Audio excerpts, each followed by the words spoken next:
Hey guys, welcome. In this video, we're going to take a look at simplifying radicals, in particular square roots. So recall, the square root of a number means what number multiplied by itself would give me that number. For example, the square root of 25 is 5 because 5 times itself equals 25.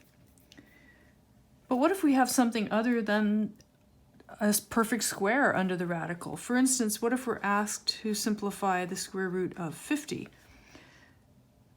Well, we can do that. We can rewrite the square root of 50 as the square root of 25 times 2.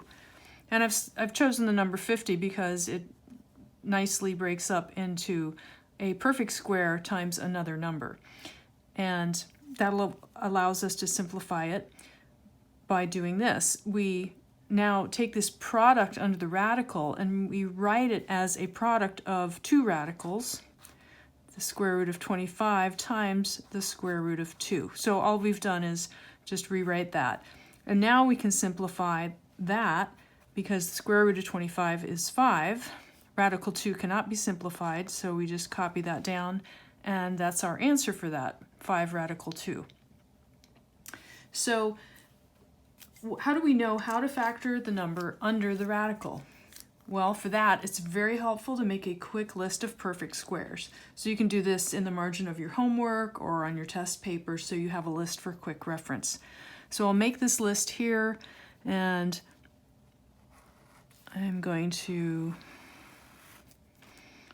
put a number in the left column and then the number squared in the right column. So 1 squared is 1, 2 squared is 4, 3 squared 9, 4 squared 16, 5 squared 25, 6 squared 36, 7 squared 49, 8 squared 64, 9 squared 81, 10 squared 100, and you could go on further if you needed to add, go higher in numbers.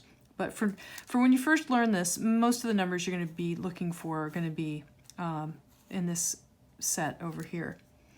Let's take the square root of 108. So we want to look at 108 and see if we can break that down into something that contains a perfect square. So at this point, I'd say just grab a calculator and start dividing by the lowest numbers, like 108 divided by 2. That's going to give us 54. That's not really helpful. How about 108 divided by 3? And that's 36. And wow, that will be great because we've got a 36 right there. So that means we can rewrite this expression, square root of 108, as square root of 36 times 3.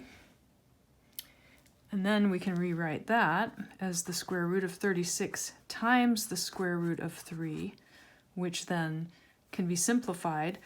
Now, the square root of 3 cannot be simplified further, but we know the square root of 36 is 6. So we just rewrite that part as 6 and the rest as radical 3. And that is our final answer. So that's a quick look at simplifying radicals. If you have any math problems you'd like to see featured, please let me know in the comments. And as always, thank you for watching.